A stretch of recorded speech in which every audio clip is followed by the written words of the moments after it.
Joe, they can't intend a year, day, your phone. She be a ne, not he, a chair. A follower, I la, I can lay hammy, I can. You went it. Or be a ne, you are fat away. Walking the bank. Walking in a lady, be a ne. A bad boy here. The wall. A chair, or only me, a rally, the bank said,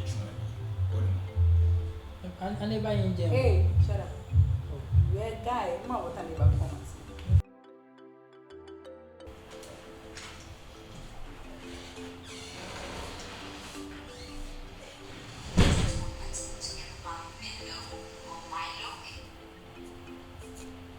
Hey. In a job. Hey. I'm fine. Let me know I am tomorrow. Na echu modele no why nyeni bani ke mama tra leta ni ke magia me ni ba o kashi no truka no we chonyi ngbo kura nye ma heli shi ma de wo ni de shi no ni awo he ni ke o be ke awo he no mo de ya ke shi ma bon leta fe mo ni ke magia me dani bi ya ye ke akwa maje manse wala ke ngedi beta wana ni chumo buduko kenye manse wasake mafi na kanili efe na mashede me Ncho mene lo check se mono ya check tebe ke biye yote ame ojo gba e ngba me yo inu ncho kaje na me kasin ame dweleje lololo we ai beto ame nye ngba me te ni na machu obi san eto ame wa alo me wo mla ye ngbe fa ame wo mla pepepe eto nye ni ame jama me ba me na me ba fe ame fe no ko e ame fe no ko chin na ma kan no ame kan ni ngene ateko shilololo we yo ame ngbo ame te shi na mba kwa ke shi ame chata ewu hinu lo alo ewu ko he nchi mi fe mo me yo naga ncho igbe na tai si nke shi ka wusu ni esisi yo bo de ake shi ni ni no ba isa ni ye bo le ncho le ni sumo wa ni no kwa mi che no ncho bona ni igbe na ni mama di ame no eke no wo ye no yo oche fe na ya no ya oche shi ka ai shi ya oche ife ni asede me eke ye wa se ma ba ke aba fe ni lele mo aba pe ni na okay de na wo ma mi be no ni ya ba me what ya choice if you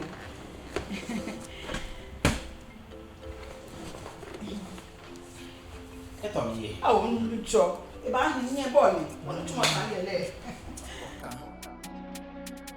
Mañana se bona, they don't know. Coffee babone se meka, they don't know. Oh, party at all. Ni ma kan party. Atim tam. Shinu mo pa mo na. Ah ne, go in when what fan go tablet fi go in. Ah. Wole nuku. Fefe ba shi na. Tene ke da na akase ni. Ko ba kam like my classes. Ko da na akase ni. Ko ba ka like my classes se ba no a. Your boy, well, money my pack him up again. Oh, man, oh, man, Ah, my mom. Forget about her. My mele, no friend my faith. Okay. My mele, she's okay. Let me go. But my dad. well, money my pack him up again, man. Oh, yeah, classes, alone. Like I know. Joe, when you can go, a ham is come once. A na de care ham, you're not passing away, and it's a name of Queen here, my son. She na de come.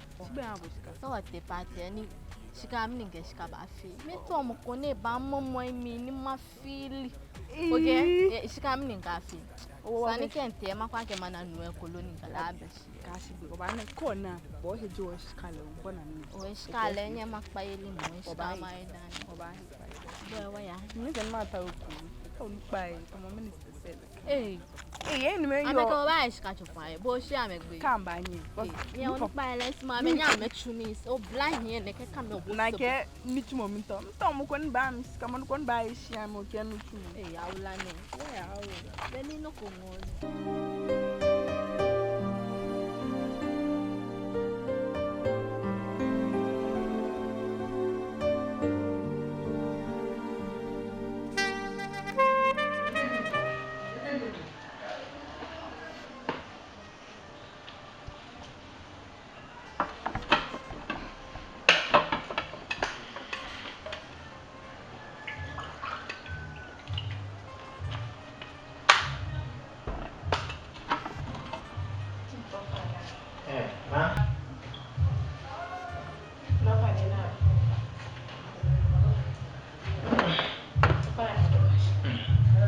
Oye ni. Mama. Oye ni o ke da bi ma ba minute and oye ni eni be batashi.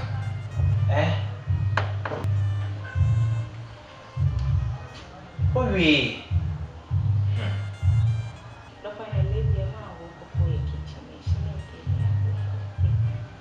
Eta, e wo yo ko ni mani. Yo. Aishi kano yale.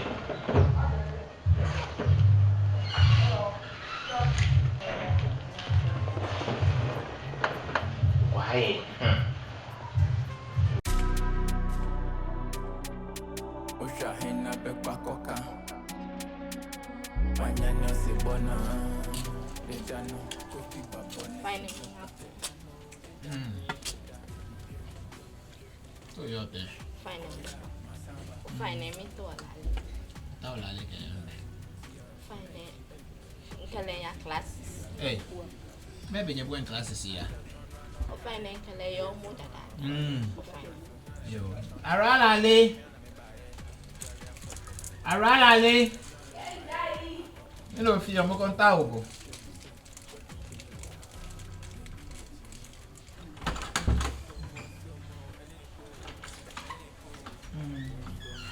Hey, maybe we're going classes here. Hey, me na ko know what I know your classes now. You mean no yen? My book. You want for class go your classes. Yes. Ba, look up on what me be. Dad. Oh. Now we me no one. E no ke your classes o ta wa je mi.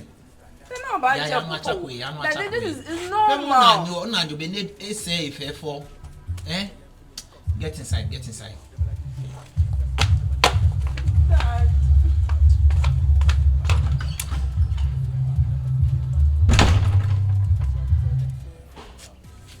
Hey, okay, your classes lele. Fine.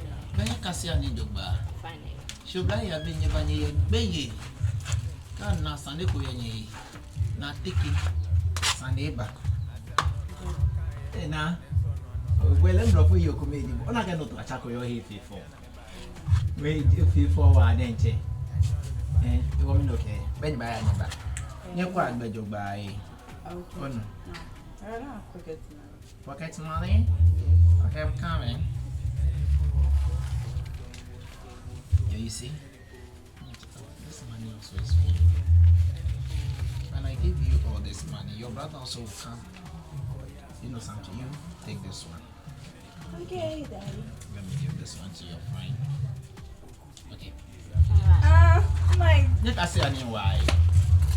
Hey, nah. It was shiny in the room.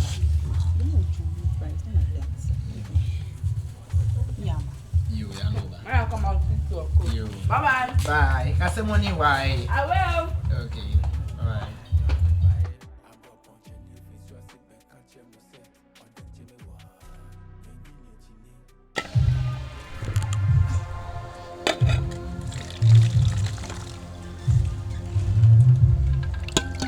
Nikwe.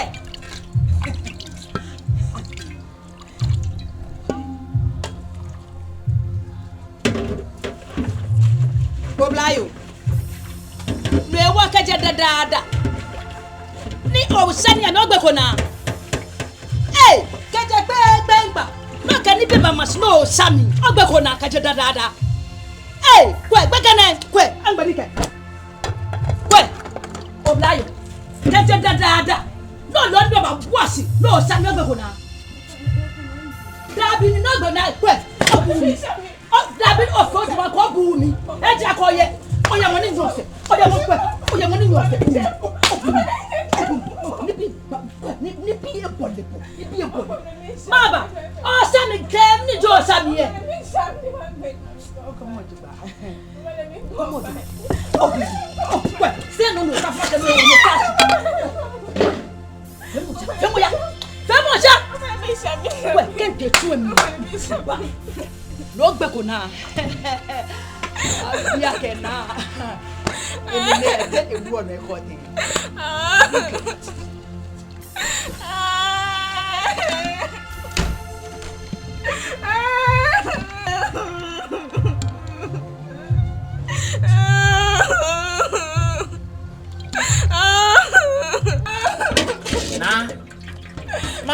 Maba lo kun ashi lo fo. Maba. O shani ami an lo fo. Maba. Menesani.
No ba jeje na tena.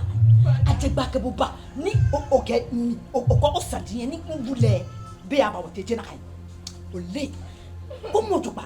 Ko tulu wala na sanya. E do so do. Mla fun. O ba ko no ba ften gba. Pe nya ke ni ko. Iba ya ko ka e ba fun ko. Aso. Ko na che. O wa ke na ke fere ko ni. Ke ba ka te.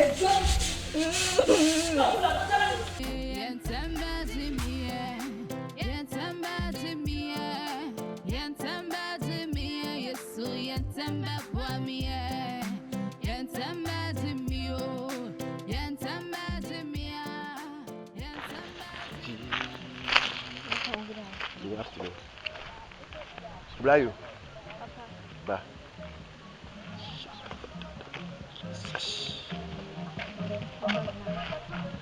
Ba ta cho bote. Na twe. O ya ku cho na mi. Nucho oyirado. Nucho oyirado.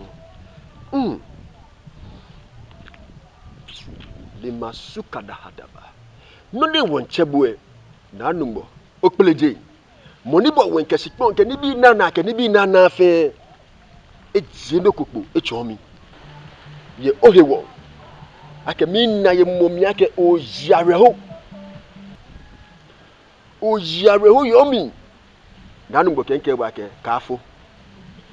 Le moni bo wen kesikpon ke ni bi na ke ni bi na fe. Ike e ba fi ahabo. Noni je no mi na dun kapiti ko na ata na ke na kan dunwe ake ha ono sheke e kanie ekpe yo wala shime e kande ni ke to dun ko nye ke na kan kanie aye igbo e kanie ekpe ye o wala shime e ya no nyam ke kane de ekpe ofe e kan ono ka ya re okra ka ji are okra no fia no ke ha na nugo ni noni coach no ba fe ha bo o ya so mo oh bo mo den no ko ya hanu bo shi eku shi egbe ko shi no ko ya kutu na me shi agbe oyo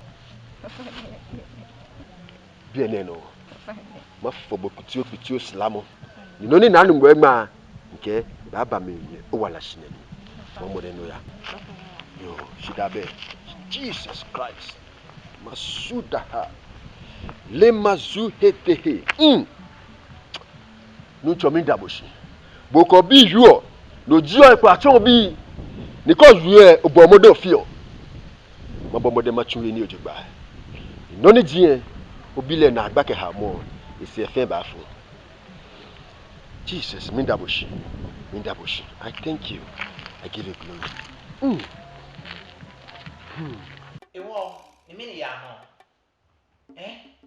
o inu cho mini ya no ka fo yin tam ole no ni ya no na atwe ni efi mini na atwe fu wo ojile wo fi le de ken we ya maba na ka to si obi o inu cho le mo ne sa no wie esa nko enwie ni da bi o mi ba esa nko enwie no he wo keti gbeke mfe ni na ehie esa ni ma to se le la ka to si obi gbeke ke ye na efi no ku ni o ba tele ble wo kele ba yue je no ba tilele be wo jile bo yue mo shashe ino maba kwa wo keta si maba ona nye fiti obi ye mo pe mo ni fi ola ka ja atola ye ila obi e lo ye je na ko to si ami o je ya ye je na ko to si ami inu cho ke na ko fi a ye dibo hey esu ba be na kan inu cho o temi aye inu cho temi aye ana kan no pa mo ko no le so bo ko se o ba yin abo mi chosele ko na bia ke na mo chosele na na ke mi e osu ba be mi na mi chosele osu ba be fo kevin isu ba be for kevin kra isu ba be for kevin Oni fi mo to aka ye dibo mama yo mama temi aye baby kese so ni wo kashin no to aye sama no mi ka ka se mi lo ba pe bo le wo e lo ba pe lu wo ba kwe na isa bu nínú church wo ba kwe sa ma wo boy ti aye ma boy tun le leken ni e tele ke mi ni ma boy tun le leken mi no e chon le ani e mo bi ye won na yo san de chon kevin won na yo san de chon ana me ye won na yo san de chon ana me suwe ni dom fefe mo ko ba kesi ne ba kenya kesi e wo peke ne ne ba yo mo ka fe la ni seni ani o na no ba yue oh me ana le church mo ka fe na kan mi ni fio le kon to si o la le na ka no church la te le kon to si o le na ka no le kon to si la le ne fe be de ji e na ka no church le be na ju o san de ye ma mi e be fe o oh mi na me ke suban gbodo ne ko mo no pa o male mo suban mi na o male ke yo bi bi o ne ba o nye gbe ke a o nyele mi mama ke mi ni nta wa ye de ni mi oni fi mo no fi o no la la che ne fu e la la e ka ke si kanye mo bi kanye mo bi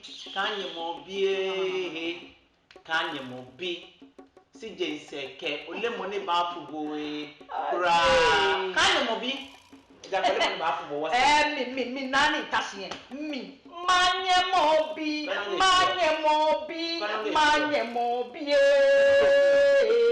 ke di a manye je mo ba fi bi ni chi chose mo ole mo ni ba fu bo e kula mi ni dwe ba ka mi juo ke di a je na o gbo ni di bo ba fi no lo fi o kwa be wo be ene wo nye mo de yin ene wo tama nye mo de yin ene wo tuna ma cheni lo e won tuna ah e wo be cha ka be gbeke le no de ba ke wo e be no so nye je na kan o wo mo de ma shi bi e ene e hwebo eh yan no ba ya ma dro ko be ni ba ya ene ka so le ga dro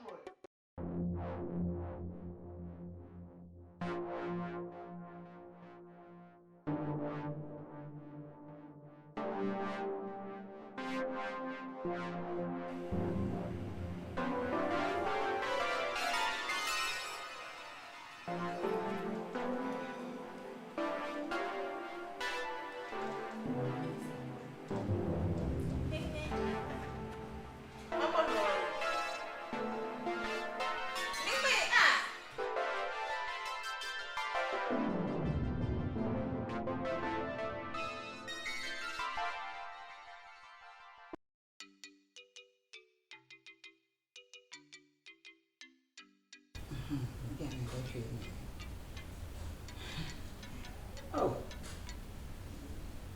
Nanka. No, single.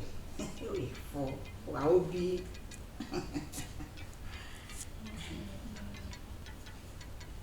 Million. What I'm not going to get one. So I think I should take a cafe like the bamboo. Take a shot of soul. Eh? Take a shot of soul. Ah! What can you only mean? Young boy, the boy shot. Come on, again. Eh? You know, look on this look. Eh? Okay, Mugu. Oh, yes, you are okay. Isso não vai ter como que não pode não filho e que não joga que bom só o que já não vai filho no bafu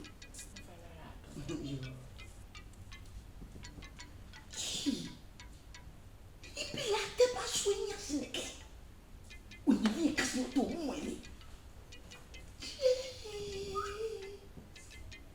não vai filho menino que te quer que não amo Kwe, nke peke kasi mu wa o ya mo mo ni na kasa ni bi obo. Ko mi fi kuna kanu ko. Kwa tete. Ile no ba mo fi. Ile akoba fi. Peke gbonu jubu yi. Peke o wo kunu ni. No ewo ke kasi o ka ni mo le. No mo mo mi. Ko mo juba. Ko ta jo we. Ja ma mi. Gan be bo nu. Peke gbonu. Ke na bo ko ba ni ma fi bu. No, so she had me. Good, no, to a fool. No, what's my latest going to be? No one will get at all. Dabbing be like a bunny. Jam me more. 12 weekend.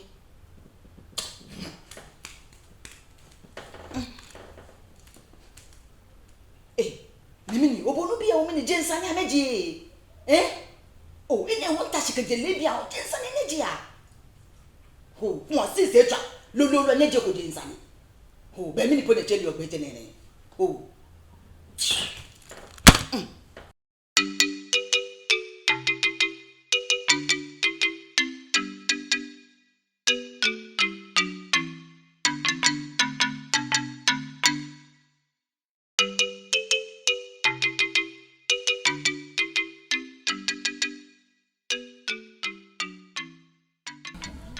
Ago.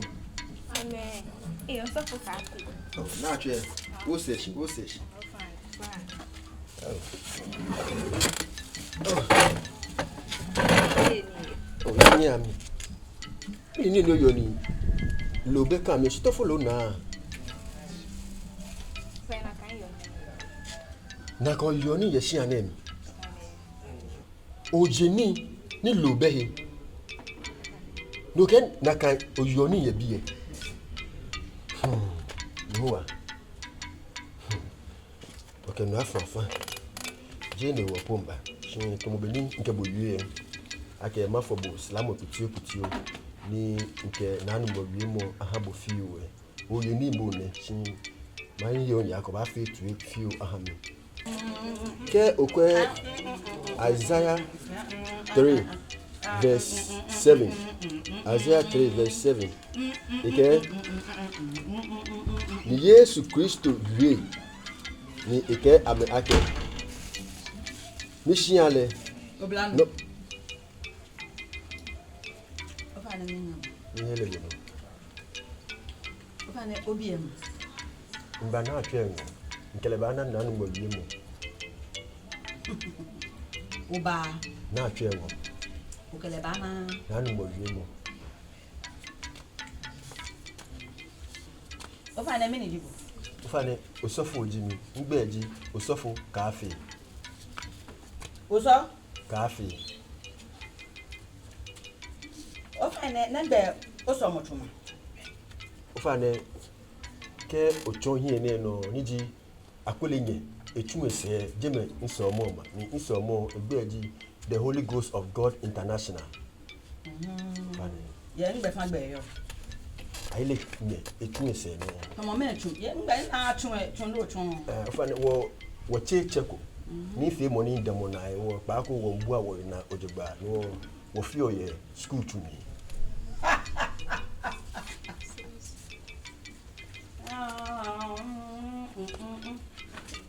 Nya fi oye. Fana wo fi school to me. Ona. Neke. Suko tu jami ne. Suko tu mi. Keke nyeke ngbo beke biya ho. Oh. Sani. No ko bibi oko nkwe. Oh no kwe. Nkelo ko shamo. Suko tu jami ne fi na kama ajani bi eye. Here baba. Shibari mama bere bana. Shibari mama. Keke. Father, ni osofo cafe. Akena kan chose wo. Male konku no wo nyese. Je na kan ji wo chose mo. Ake wo Kristo fu e, wo ke me yu na me ba Kristo mi. Na here abi na me fe bo no he. Inye ninke. Na atwe ayadom mo follow me. Ni ta flat che ye ni danshe. Ne. Ni ke na atwe anabole. Ejinya hihwe mo ami ake osofo cafe. Ni domo ma hie.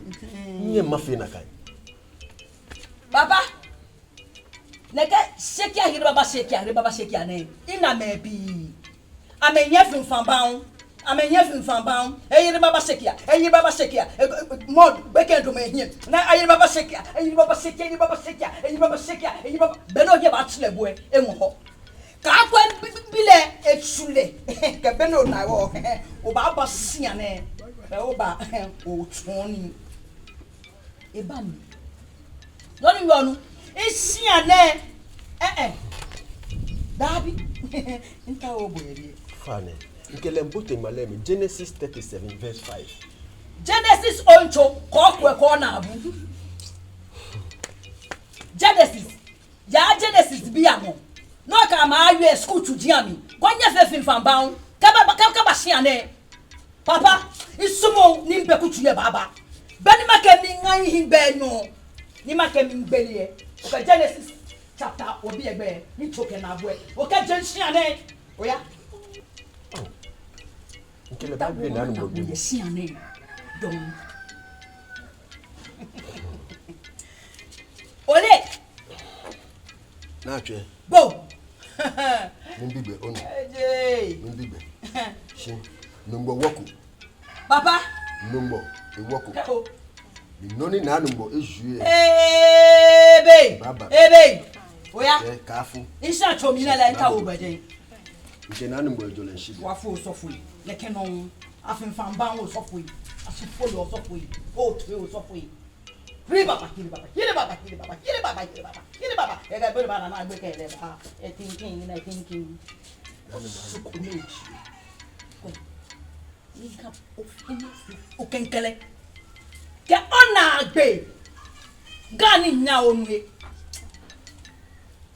We, ke no sofo ne.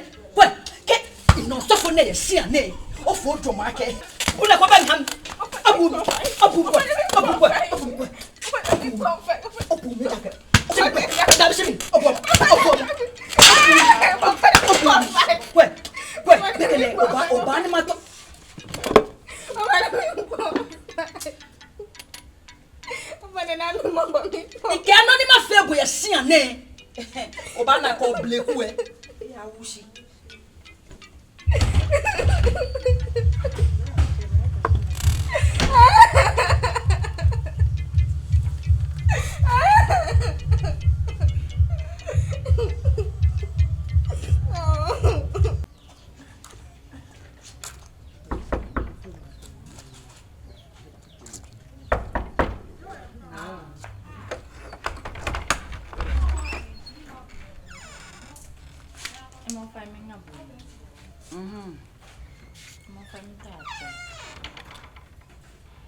Okay. Ufanye chemical train. A train. Obla yo shuma no. Ufa won ya so mo mo na chele mo ya. Nyenya. So. Bo si no do mo edo mi ake no hia che. na kan je o fa bible ni yen ke won ya so Bible so mo npe ni aye o fa wa ya o so be dance na je me so mo no le ni yo ma ni mi ni wo fe school ni je mo wa ya so school ona oblaya bi ni neba na kan school tudi am yen hiri baba sibara masekia no me so mo ne ya ima ni ba nke mi ta atwe kwe do mo sidi nka bayi ima do mama sidi ni ka bayi kwe na ke no nya fio na kan osoko foko ni batabie ne ke Genesis njo Jeremiah le tumbo ke babie ma no no fi ehia ne mo fi amole ni ba ne imbaleble o and why say ma ko je mi ma jabo ko ma ti so mo e to ata ko je mi ma jabo no fi ogbe ke ehia ne mo fi amon Oblayo mi o ke yu olo no ni imbaleble o ke ko je mi ma jabo ani sa ne no fi ogbe ke mo fi amon na ye mo ke na wie ko je ma jabo ibo takodi ni wo ti akadi wama ni gete yo pampa ka fuwo no afio ni bi de ba fo ni bi pie bo bile ni na ko fe mo ko na pa no ba fi papa ko fe mo ko na papa ma ni bale blow Oblayo ya ke mbu ajwe lele so mo ni ya ni ke ha ene no ka so mo no ta ke iti so mo to afa e wo ko te mi ma te so mo mi onya ni ma trouble ntuba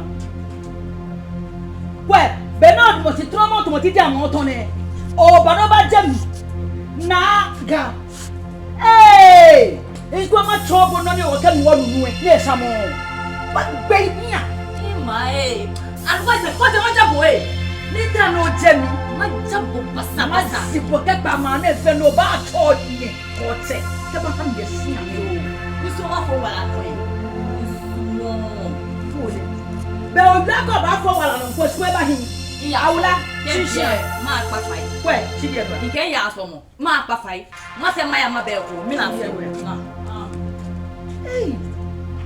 ti akeke ngo we mana ni ye ati eke kwe ba beno ya ni go ne ni liaka sumwa mumu njibwe ati etugo lo ba jeni ebe ba sana shi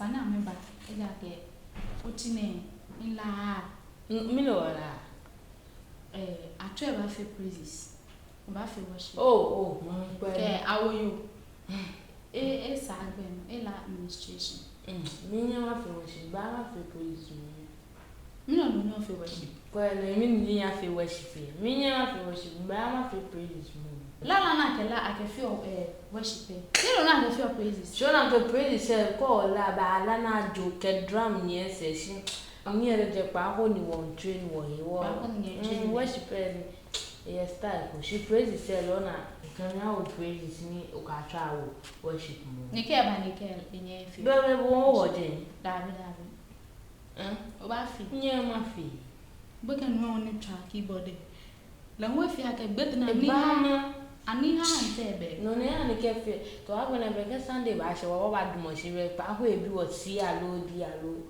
kem kan ga be fe wo mu twi fe te do wa ka ke oh you li try o de na ni fi anya mi no nyamba mi neba no nya no ba tabia unda dan la ka pu be na nyamba ni mi no ege ha neba le mami ina na ibonge ha la ni mi mami na hello mi efe mi na fe ya ka mami le bini yo wa ba ke ha ni ba fe mo no ba da bi pe ke no en ba twa keyboard e ba shako Onu ke la ke wo je nshi bona fe ni e boy ya. Baba. Yo. O bo ke fi. E si mami le fe no ku e. Ko ba ka yen. Oh, da bi ke fe na ge. Mami le ni me ko ba ka yen. Loko ba ne teside ba no be loko fe mu be loko mi won ne ba jebo alo mi ni ba mi no fele mi no kele daddy la mu e ha bo eto we ngbo bo tuwe Papa, enye joda kegbeshi. Obi ejesia e ba jemi yen sinana. Nimba kebwe gano nyane. ni obani nkwa ohin epo no ba wi efe ino mo eja ke boni obani ke bo bebe ni koko to mo ko no to fa inge ti e ke machine efe mi na pe alo si ache ne ba etunyo mo wo efe mi na pe si fe mi ye mi le ko ke ba lo ke ba ke lo ko he ya ba lo yo ni ne ke lo ko he ya ba mi le ko ke ba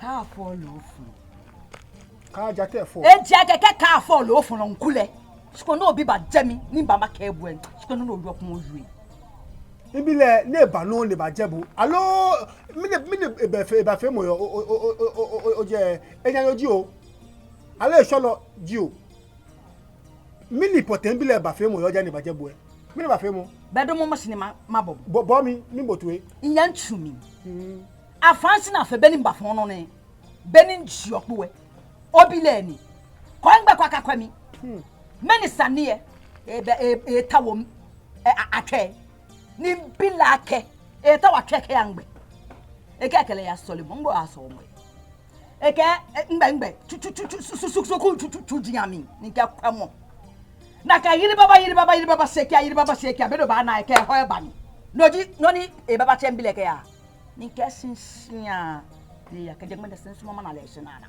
noni wie no ne no jinjamo game keke gbagbo e bo nwo gbo e bo no color yue mu opo chon ake noni oyo je na kan e ja ke wolebo mami wolebo ye ma na mi wolebo bo no yo wolebo ko musun ni bi fe wolebo bo ni oya ni oba no pata ma bi ahin ke ya ke ba ni ofio tamo kakai no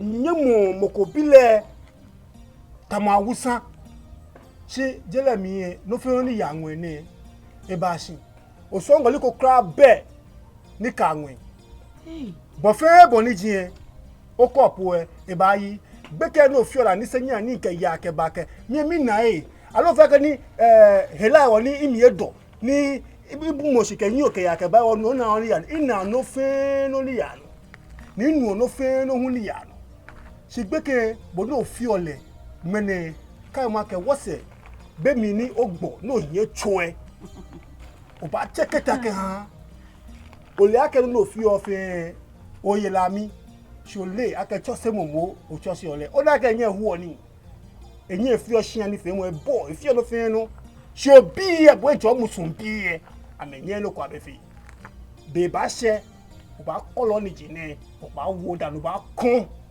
ikela ba bo to ba nu ta mo wine na nu ye manche gbele sisi numo mi no tuo bi le keba ne ba jemi ni kan ba ni kan ba yue no jemi ona be ni nwe febo ona be no obushi to mo son bu mo shin ona isumoni ye isumoni ko ba jemi po mi da no jemi ko ba jemi po mi da no jemi je ne ka ke for mi po mi da no jemi no ko ewo be ni ka fall lo fun ko school no ne ya ba du ewo wo se ko kono ni ya mene me ko na me sanochi o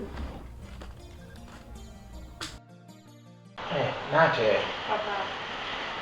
Ba ni mahamishka ni sumake. Uyahi kamisa bona. Eke uyahi pieto. Ni ma olibi efen ehin egbo. Wo mo ya ke shoke ni ba he kamisa. Onu. Okay. Ayo!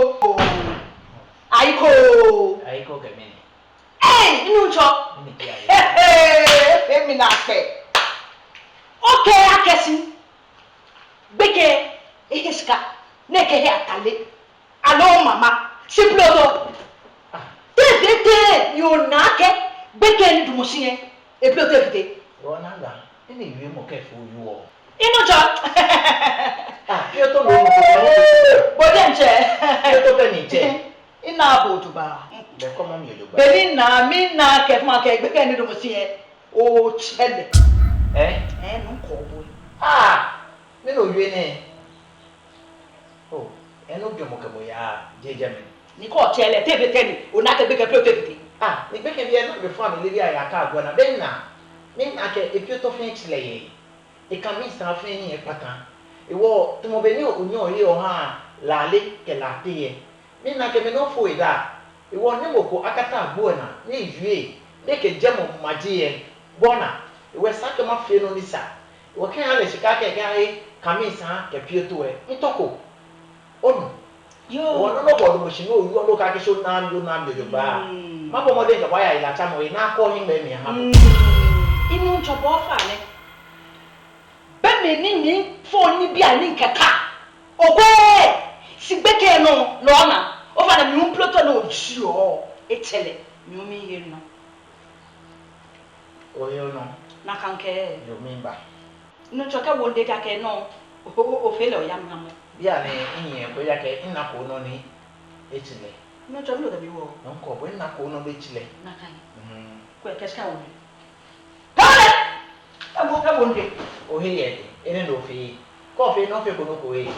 Na chere ba e.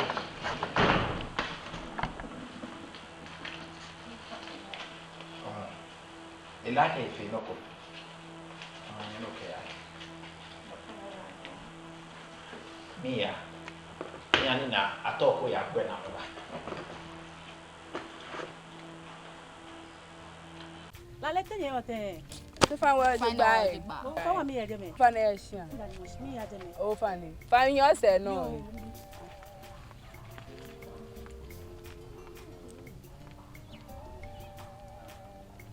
Onye mi no nke kojo besi ani ye. Ke Oh. ba kwa na etake. Kobe Kobe. Man Man what? wa ke mo wi ko mo believe you. Because it's gentle. Me ni gentle. Ene kojo besi ani je gentle. Bon pa no feel ke Kobe. Bana bwana nyami na mo bukin alo afi. Oh, ka fe ni plale na so ko mi. Naga. Toyote. Emi no to yin ene ke. Weda no to yin. O cha mi ba wo to yin. Me di sane. Naska. Yes, nyami. Je gbe won tu yin. Ti ma ba mo. Sane ko zadon. Na kai. Ye si na ne mi en ke no sisi. Da mi ni sane mo. Ono li ake. Na chi no. Le bi ne ni wuya nutumo. Ejegbeke ni yowo gan. Kende we kotoku mi. Sika room. E mo wode. Ike I choki ye sina ese tuntu ni mi filia mi. Mi sika mi le gege afi. Obi mi ba ma jaje mi. Eje na no ehene kai ploto. Newo. Ni bi o to e ke loko na ka be bo ba iska no ahe wale. Mo ni akoba ywe nkwan su ke dada so nche bo no ba ywe. Na kai. Ke bi kenye ye ne hasika. Je nye ke wede. E ke wode. Si te fiote no ke wo bi de aga ya ahe ploto. Da bi no eja. No he woni nchabo. Kono ba form si. Ine le na wai. Hello, ni chwa ko wule ke gbe ke no ko fe mo. Pepe ko ywe le. Ine le. Ine mi. Wole no ko. Na twi. Na twi. Akwa boni ma fe. Bole mi omu. Bole boni wo fe ole. Na kai. Aji. O ba fe boni wa fe. Ti o yin mi. Ine le na wai. Mi ne e bo gba fite mo. E fe mi na pe. Onu. So. One naga. Eto boy. To mi na sika. Na sika. No na le na kite. Emi de. O dia na ni sika ba mi sa no no je. Ma je lo ba. Sika ba. Ona. E wo sika ha be. E wo sika ha be. E fite be ke. O to e fite. Si mi le ja ke da bi be ke di mo. Ke ya he ploto e. Le yo. Alo mi sa no fe wo ni. Wo sa na ka sika wo de. Wo e do wo ha le. So ke ni wo mi ati. Hey. Ni wo be fe. Am be so be. o ti un lo seje e ja ke be fe be ne dollar ade nwe da ne nwe o ya he ni nwe amna me lu a he ni ye tirigate mama ma fe tirigate Mr. Viola eh wanda wamba do manye o manye jwa branye mini kenye babie opa ne ina ni sane ko ba ni na le pisa e won tele ba ni o wala ami awula mini ko babie ne no kede woni ko babie ne kasu esi Fabiola ya opa ne iwu sane ke ba ni oh be na gba kasu esi opa ne beke ko ye wo ni beke ni yo wo iwu ya no tumo ne sane ne ye ke sika ko aji ha mi ke he ni abeke iwu je sika ke wo beke de ni beke ka e ploto sane ne no sisi beni na ni mi ke no ko je mi iwu le nye beke se no won ba hai Fabiola chaque demo o je de kai beke sane no ke ba no ne we no ke ba sane kede wo no yo bie ne ene no e woni ke ba no na agbene hu mi to ni wule de sumo mi ta be de sumo mi ne e ka ko be ke wo ni be fe be baba wo be ke je le baba wo ke be e sumo mi momo ni mi sumo le momo mi mo fe o fa ni ene wo ni ba Fabiola ogbena o fa ine ene no wo ba no obena gba Fabiola o ba Fabiola ngo obena gba onu ole loko memi mimba onu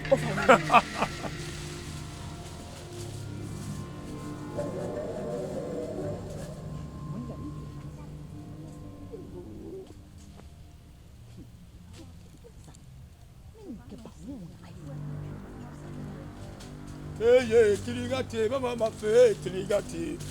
Hey, tirigate, mama ma fe tirigate.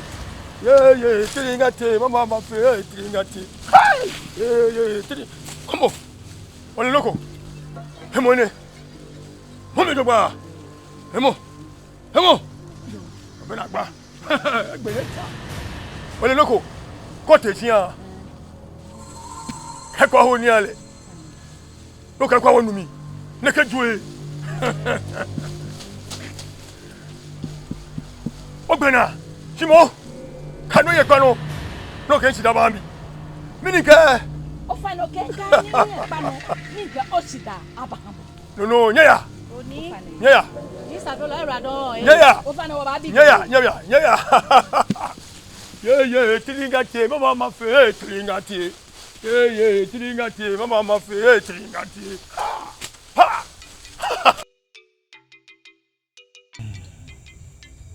Naleche. Njata. BFN. Biejo. Chikobe ko BFN. Biejo. Nagbena BFN. Oh, mini BFN ne. Biejo, o je fen. Oh, yo ya ke biejo. Aw. Atache. Biejo yi. Nagbena BFN. Oh, ṣé yan ba bi BF obi nke biejo lo ke BFN. Bi nkwe e ja ke efemi na pe. Ake si no li ano oko le yiku. Mini ya no. No na. Kemi na no konkwe ma no wie pi no fitobe. No njo ake be owo etunu. Sho na jinjole agbo na. Esisi hu. Boni onga agajo na agajo gagajo no ni jin. O fa ni ka ba fite ngagbe. Efi ogbeke. Atole naga. Inche atole naga. Yo. Ke yue fi se no bola ni bi ami ketun ni. Boni efi ogbeke ani senya ni. Mi na efi ile. Na atwe ni efi ani senya ni no be o na ko igbe. Mi ni efi ile. Yo. Efi ko le noko. Nonte. Ni ami shamu la ke pan adun gbeke no me shani bi ami nonte. O nche. Chose money. Gbeke be me ni mo fimo ke gbeke bi koko me un fe wo keke kometo ake pan adamono o le shachisi plate ami ene je achele ye nche ene je noko ni je noko ni komo gbeke ye ni ni leye na ke la ke shatin si dia e fe konoko bona ke akon sha mi die to moni ko ye ni lo ke chisi ya machine beke no sha mi en no le ake kakalika ame ba le mo mi kwakwe yi am ba le mo mi no ni fata no ni ba gbe mi kura na magboji kwakwe atoyi be na mi lo mo mi ba me petin si afata yi mi wo mi bai o gban ni inu dakese ni ole chose mo ni ole ni aye mo awi na fe mo ani senya ni gbekene jojo ni onye o te si yo shian lo ba no bo ba jemi o ke mi awe bo no sumo mi le je gba na ni yo shian mi o gbo nko engbo nte bo fe yo shian ko mi no ni bi ni ya no fe mi hu na alo ba he ni wan ni do mi e won fi akeke fe ni na ni ke na won nu ni oye na agba mi ye na agba oye na agba ko la ko to so bi edugba to se mo ami e da ke gbe ke to se mo ato se ole je nyon ayi ole aje le nyon ato se le bo na fe wo se ejemba anyale bona kendie de tashi no na bua kendie de ingme ke je esani e ka hutue emi ji onu no ewo beke ne bato shi na ni banka boyu ena hutue ni nu ajemi kwamo enma ke bwa ke sisi je chose mo eji tuan dole si fese ewo jale yibi no o tashi e bia no oyu no ka keshi na aga efegbe ke bia efegbe kan ni seni ani efele yele nyon wose deke de je ba na ele akeshi no ni akefele asumaje na agbe na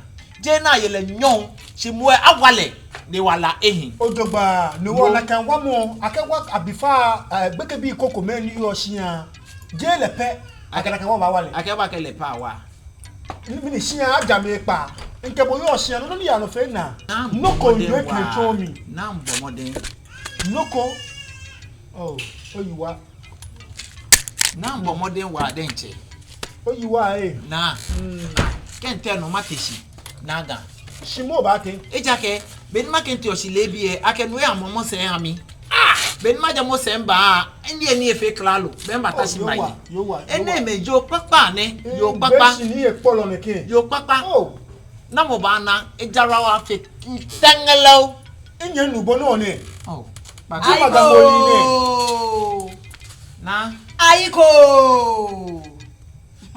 inencha na jena teshi wote wat bakan okay yo atate ofane jena ewo je ni shi oyin bo mode no ya no akashi ni bole soko osunle asusuwe wo ke odwe yo tan ni ko ba no mo mi amade shi onyo teshi lo baba ta nshi nana lo ke mi awie to mo ona gbeken bibi o no ko shika wede ni ya school no ni gbo jojo ya ewu teshi wote wan yo kwai to windi kwe ahobo neke magamoli achibo tebo lo jiji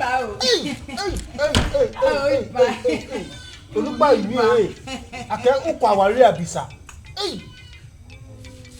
inyenu ne no ne ni mana nye hamomi na ke shamo hale Yehowa numa omomo nin kofai kajo sian no nye dako ka ban sinana wo ba fte mi angu je na yo kashen kodu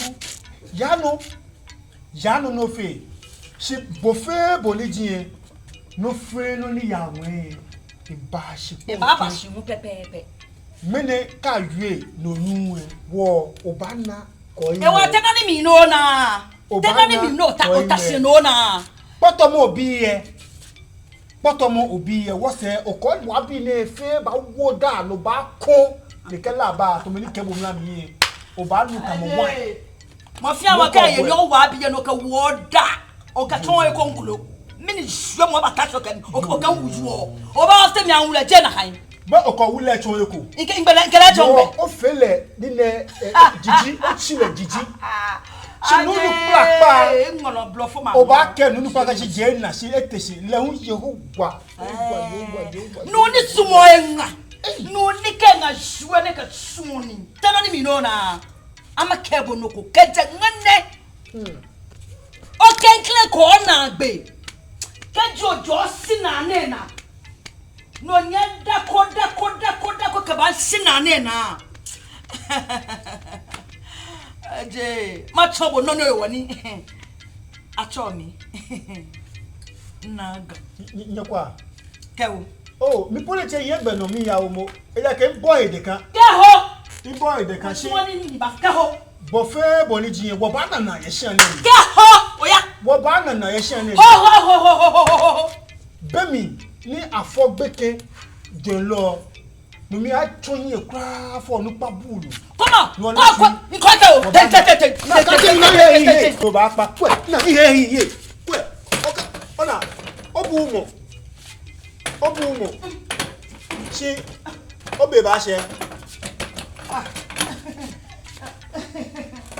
ẹjẹ o na gan maka o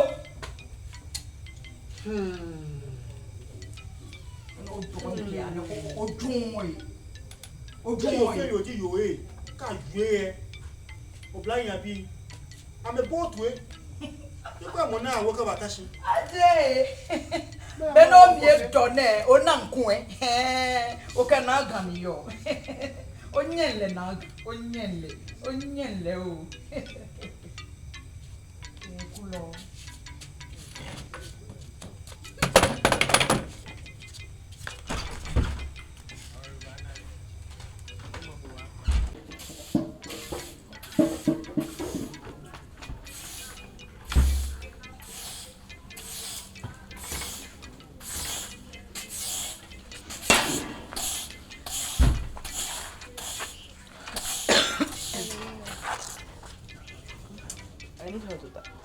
Fine, okay.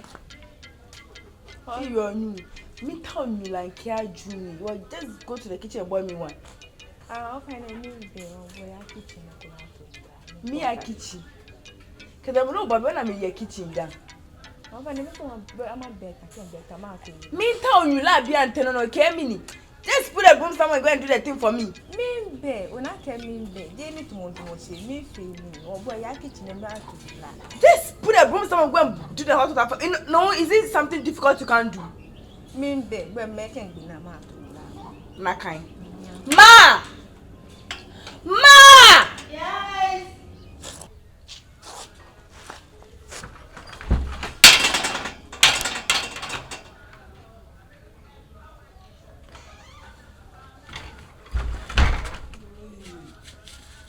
Good morning. Morning, me ni ano ebi. I put this thing here. Boil hot water. E ke ma ke be mo e nya fa mi la ni ki aju here. Okay, me madam. Na be kon nu, okay? E ke be mo e nya fa mi. Nyula ni ki aju. E ke bla mo shike ni atomi la mi. E ye pipi ken chon mi. Niji, money do machine. Kwe. Mo fa na je na ka. Kwe. Fa na ke na ke be mo yi. Ibi leke.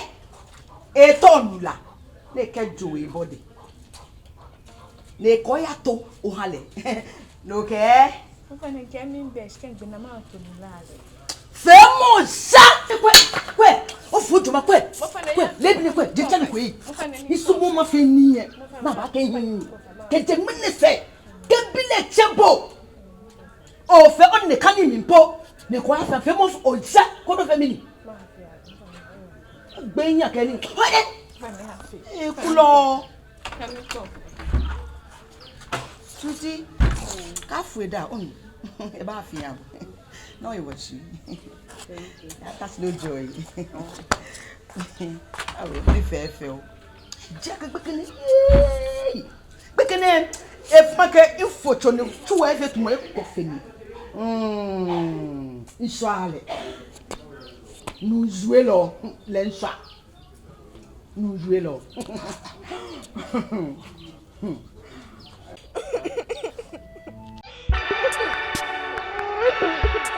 Laura,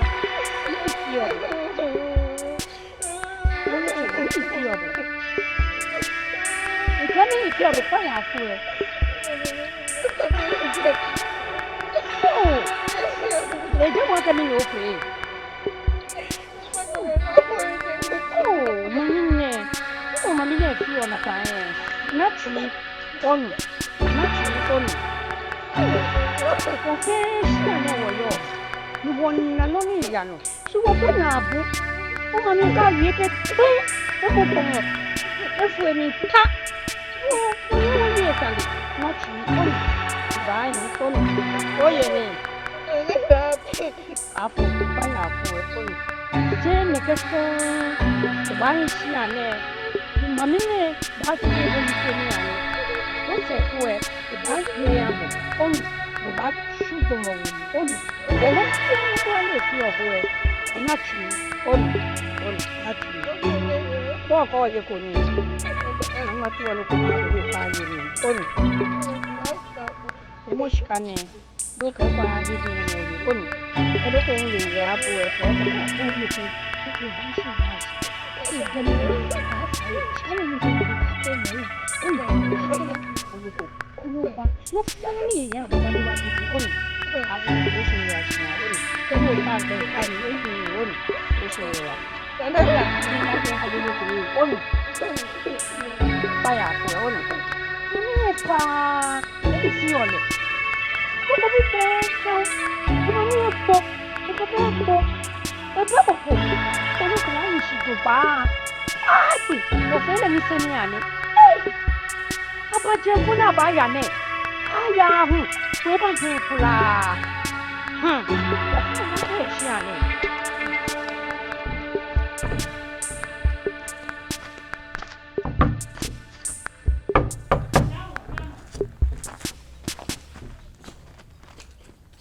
Hey, manga.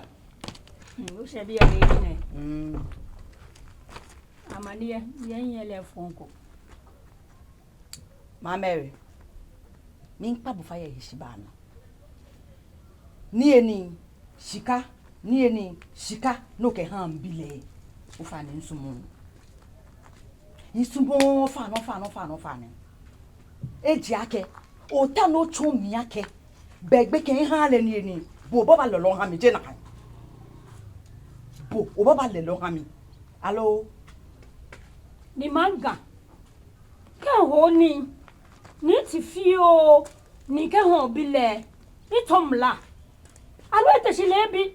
No be ni ke ye ko ni. Ni hale no ko fi o ake he ni ne ye. Ni tomla. Ke tomla ke mo mi. O tomla denche. Eji ake. Bekenje bu lolo ha. Otomla eji ake beke ba ko sinana e ba bi ko boni eni. Bodi enche ni eni ko hoe. E so ona. Bo ko ho e so ona. Da no ka ko ha mo. E fo sko mi ko na agbe. Mini wie mo ka mi yuwo alebo. Shiane wo fe shiane wo yo. Mo fi amo lebo. Obesuban, obejemba. Ke ho ni agbeke itokomla shano ka mo fia mo ebe o ka mo fia mo ebe ye shiane mo ko be no ko lebeko mi ono na kwara ke to e sande e woda ne ho ichumi ni fe din ye jame ka se na kan mami ko la ke gbeke ahusabini alemi ake julo jimi allo alemi alebo ake be ake jibo alebo ake be lojo ba jibo beke no ko echa no ko no egbe mi manga ko ke ba keke no nke pe ni mami domi no ofio ke do mo shi no ko boe nke ke jengmene se keja ka ambile ni eni ka leska no do mo so beska femi oho ni hu femi oni eni seko na e wo fa ni ka wajen no mo ke ba ke mi ni eni seko na no ke bo ika no mo ke bo ake ni eni seko yo ne he ko he no o ye ko he no ake ye shiane da no ba lebi fane gbake mi lo ni o ye ko he no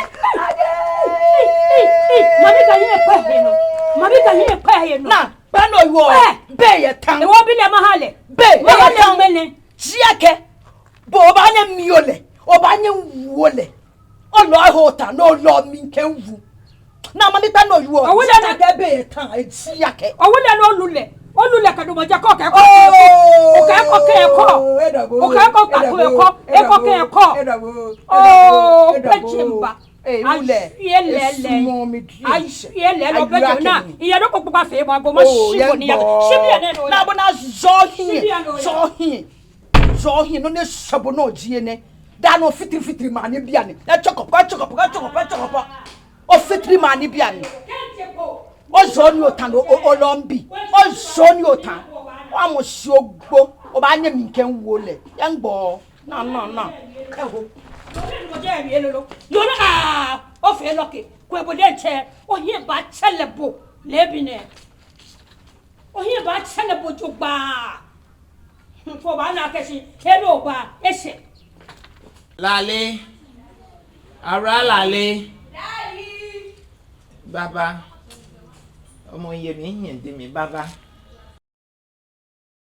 lale báyìí ní odò lọ́wọ́ mi ní Miami.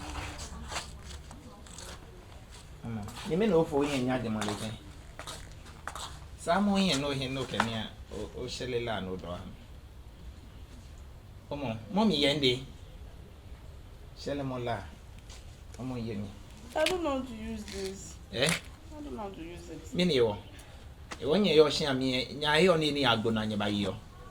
Order and we use gas. Cause ani ayo yin fe mo no shele la mi eje me ke no fi o kada mo shin yen onyenye kele tasha ye bi e tonye be na wo ni alo be na shele o la ha mi eni na ho na ebo mo do ha mi keke ni ma ye kwa no fi o kada mo shin mi e fe mo ya ni ma na e kumata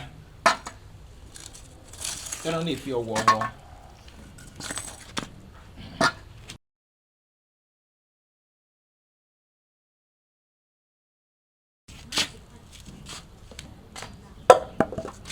ni mi no fi yo. Mi no fi yo. The floor. Le kind of floor. That why you Le kind of floor. Oje ni keke. Afi noko. Ka te sha watale. Boba, mi ya sukun. Mi kwa mo na idogba. Kwa no fi yo. Ene wo so pa ya gbara. Baba ko so ba shin ya. Eja ke mo ko ne ye shin ya eje me ne. Ma order ni. Inu ncho ni mini ka bolo mo folo mi mini sande mini ya ngbo ni eni ale do amaye ni keke la follow ne ba shere ko no ne fe ni ibile adofle abo e ngbe wo bi yo fi o eyo come on o poto be ken kemini o tun akesin iche na atwe ne ba sele la ni atwe e bi e mi na fi o jele ji gbe kene sane sele la ni fe be ke folo kenu ko e ke ma la ni lo nu pa ne che no ne ba ya gbara na enye la po sele e ke tete ba fite yan ho ni inu ncho ene la no yu ala na la pa wi mo eja ke ko te gbara ni mi no wa wo abawa ne bona fe ni bile ni jaka ona ismo ne ba tole kakla ko ba fo le no mi no fi o mi ni fe wo ba ko esin ya ne ke je gbe ke ya inu ncho mi no yu o ne no ke bu e no yu o pa kwembi ba no ba ho Late ke o ke no ke du mo shan je yin ke ya relax je yin ke o ke no le fi ke ju ablofo e ko me be iwe npa na come ba fi ni eni am do am e mo ye ni so nche onye me nye fi no ko mi ni e wo what do you do to the door be no onyenye na yo nuchu nke kwa ke ba ho nka ke si ba do mo shin nke kwa ke ba ho na nu efe na me yo ni fi an la le ba fi na yo ni fi nu efe na wa nkan shika nka e bon la lekin yo ni fi yo nye ya matashi nye baba ishika mi menye nye ya na atwe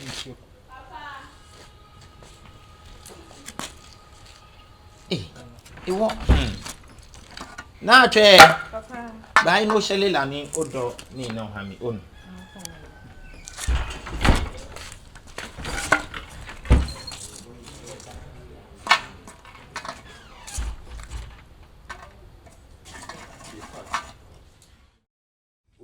la mashi crawl le 1111 ogbomode na dole bobe no fele engona wa kenye fine kenye asafu emi hani asafu emi mashi ona be ni yo machine kenye ba cheshia shi machine ni maya bo nye bo amode nye bo ya susuma ni wo nkun ye aileche shi ami me ni wo che wo ka me wie ni wo bo de wo ka mana na ni mo bi mo kutiu amen na me fe mi ame chake no wo me pani fai nye bo amode nye ba ni se no ke na ke bo hin egbo ko ke me fio aji o shi yen ko ke o fe mi ni o ba ma tu o yen ono no smu ma fitebe ma shinye no ni ni ashia je na mo ne nya fe ni bi ko me ke wo cha no ono lo ni shi ya ke ni ya ne mo ba shi na se je ni so mo ni ba ro ni ya ni ko mi shi ya ke ene mlaminton po mi ton ne ya shia yi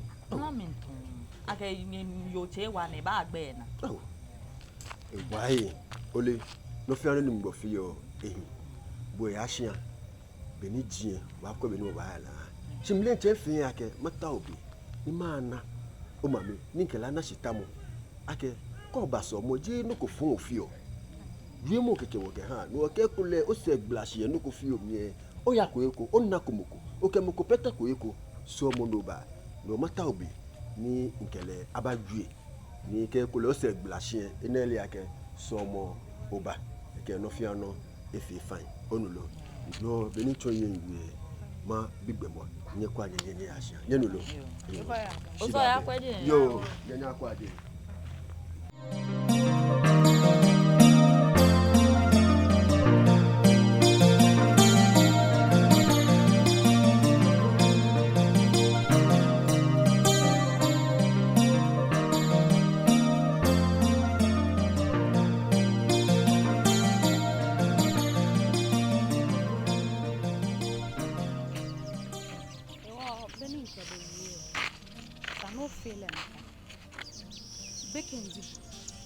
no fe no mi bono no ba boy kele eton no polente aha no ipa bo fai bo ba pale fai e wo ke fe kala ka tele sanjana no condition is permanent no fe no ko ni yoshi de e na gbe ya dele ke fe mi wonya he wai ke fe afia mi ahun to ko o ka so wo bo me ba tem teshi no ni sane e ko fe hale fe ma hale o hiye nwo ke ba shi be ni o mene ko na wu no te e kula ni po na wu shi bo nke ni ko o she no kwa ni bu hu ba ni ko he o to o he ka de what te dele mi ni wo yo no fe no ko ni yo shi de eye na gbe ni eye na gbe no di ake na gbe aye ko e o ba je nse papa ko ko na ya gbe na egbonyo e han no ba je nse egbonyo ko na ya gbe na epepe han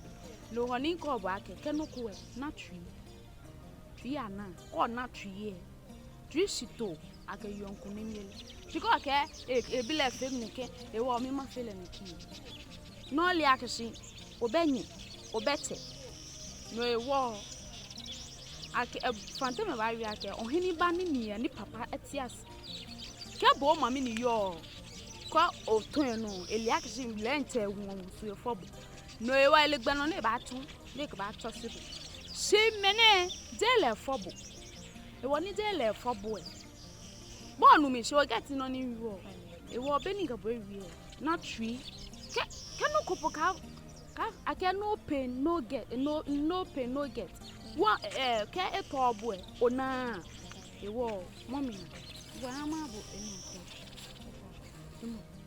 wo ya sha be wo du wo ya wo man tu shi be na ba twan medie pen mba shi wo ke no ko e ba kem ke o mo nje bo no be ni eni ko ba kem ke ye ko mahabo ko bile ne ke be ko ka fe ya ka ta he ko no fe he to mo awon san bible e ke no ni o ba susu e hon he no ni baba me ham e wo no ni nke bo yi wo mommy na kan wo fe le wo boy ya ko ni wo ma fi ma ya ntu kente no fe no nta wo ba ke ye isumo ma nu okele he isumo ma nu no ko e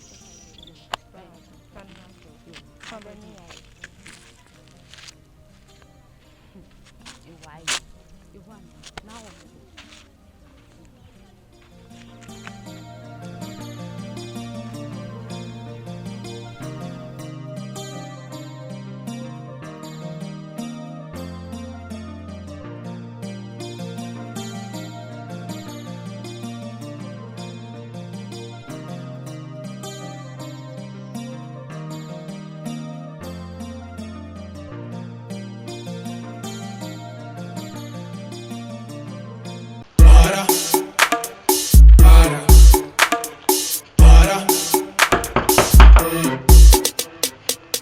I'm bien fin là ton feu.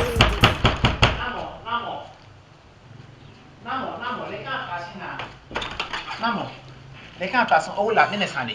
What can she want to wait? Mini. Papa mi tao la le. Quoi be quoi mi ko be ku chon mi o ta la le o mini. Na ka klowa ni be na ka ngbe bi na ka apa mi fa mi tao la le. O be to se mo ye shin ona. La le mi no ta wo ye de. Bo le che yo ni o mo ne nke ma ba tao le ma wo le ni wo je ko wa shira shi fi. O che yo ni. Yo. Memba. On.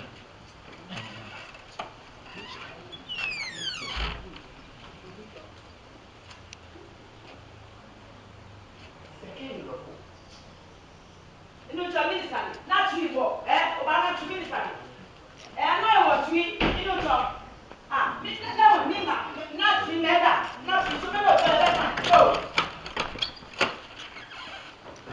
Oh, Maga. Oga no ba ne tete àwọn le dro mo yin mama to fi yo la le. Le wa la le wo ni bros mi ba no anu cho ho ni la le wo ni Ari small san here o le what's up. O de le what's up o na le ni ke gba je ni je.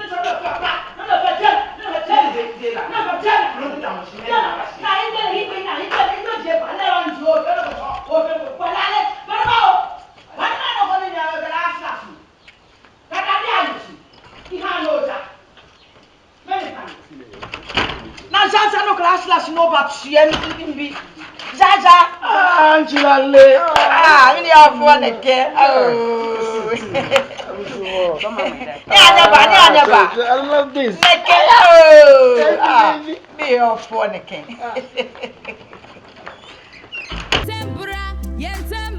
Yentambura Tabasan Fabe mi free my Monday mo Messi want me Oh, do I fit more care one day, honor. You feel like I never ain't. I try and one day. See, if I'm a it doesn't hear. Then no copy bio. Hey, mean it doesn't hear. A mammy and a yo. You be no water. Hey, but when you get your bass or more later. So more poker honey bar. No, you honey. What that one was a honey, but men upon your pack a shape. You be in my miller, what we can shame me a henning petter he wore.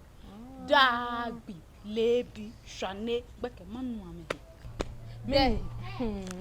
I try niggle your bonny, allo, and Yamiko be allo, meaning J. be denture, allo, let them to be the tray. Bebono, yes, and here.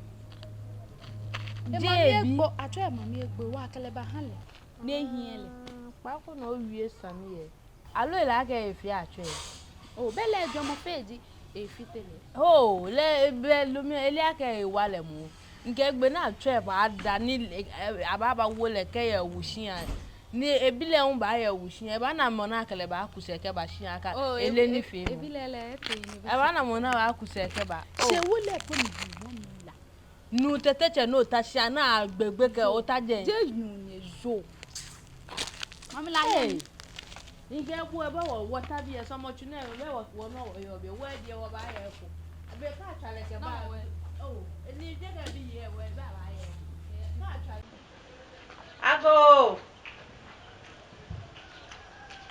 I go here. Amen. Naga. You're to buy him. And Bena. I never buy them.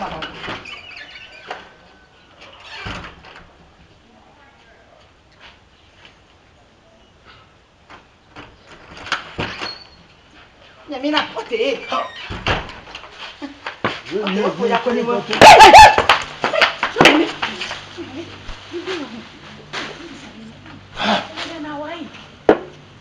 Imba. Mba inchida.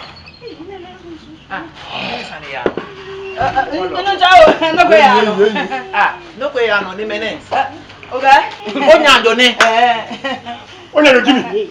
No man call it. Onya no Jimmy. Eno jo. Eke jo onya eja ndo jibo. Ngela te school. comité school yẹ nígbẹ. O classmate mi. Nígbà comité school yẹ. Nígbà o comité school yẹ. Mene o classmate mi. Yomo ni kwale ni omi yẹ. Nígbà ni ma yẹ ti da. Yomo ni kwale ni omi yẹ. Mini sabi babi yẹ. Ah iye tumi no ni nu na apolo. Ó na ṣe àṣàlẹ̀ fi o.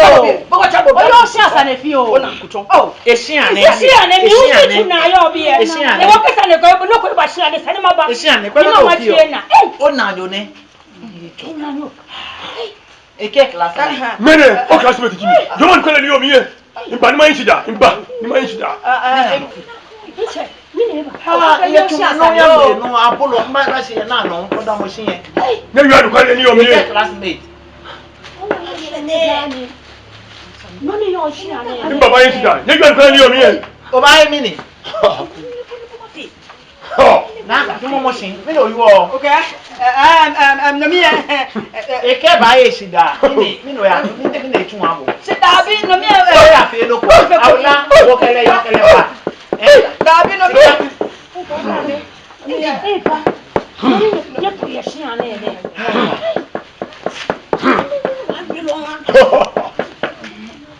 Hey. Wani. Ifane. Ofane mi ya e. Oya, lo si Ofane mi ya e. Oya, ngbe lo si. Onigbo oya. Ifane. Ije Kristo Mami kan. Mo hele.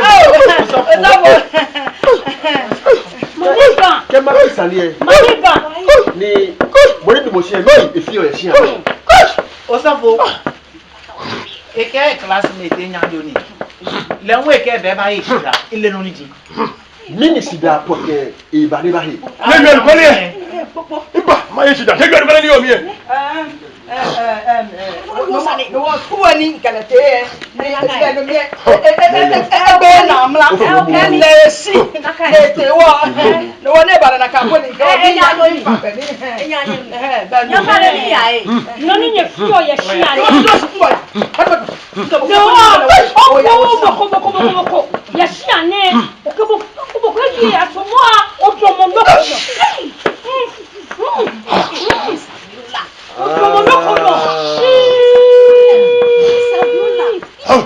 Kristo.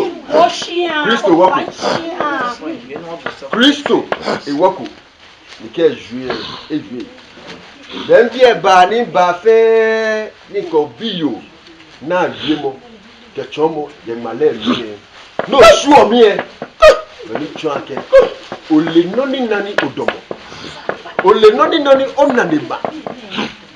Gameke ko twa ball twa gbobu ekuese eba omo jeno womba shimba ke mishe akani Kristo ebo wo soli motue ne fe noko wulu ina shia ne ni wo nye obiyo ni di na atwe obiyo ni di na atwe ka no twifa ka yare ho noko bako ne teko noko fon nona susu ha le e bako mi Solomoni kele ya da bikebi na oye jogba malawi ni kele botu o da bikebi nanu mo ne bo we kesi po ke ni bi na fe ewu ni le no Amen. Ewu ni le no Amen. Nke mo na sa ne ba Kapita me. Ake wamo ko ye ni sani ake wa obla yo le ni ji du kapitiye ela ni chuo ni dunko ni ekela ye igbo etu ye obi ye wala sha. Amen. Ibi e ba Ne pitebe. so mo ke ite sile ke to wo sole mo ke wo fa ipa mo nan go do mo na obi yo e na scholarship. Amen. Sidake yijebo aha wanu choye. Ale bola obi ne. Ne kapita me. Na scholarship. Ngbonele. Kete se mami ni di UK. Ya ni ata elika se mo no. Amen. E ka asafu e no. Scholarship e. Oh, no choy wa do. No ni channel. Oba bo modern ake o ma fe. Ni obi US. No ni kan ochu no. Na mi modern ti. Amen. Inda bi ene o e fata lo hie mi. You can feel some. Your school to me. Niti, the kingdom of God. I know the Holy Ghost of God international. Shame Akenya. Chimene, Ishemo, Senamo, Amen. School to me here, your scholarship whatever there. Kumo, Papa Safo, you are ladon, you more adorable. You more adorable. Now, mommy, Hamida, she only. The captain, my money captain.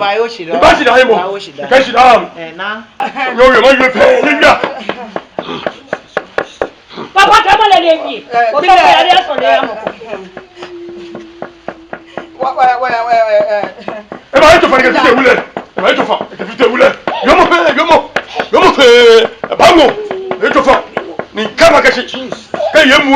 I'm going to Jabami. I'm Kaba. You come here, I'm Kaba. No minute. That's what Kaba be here. No Kaba be in my Sidamaya. Remember my Sida. Sidamba. Oh,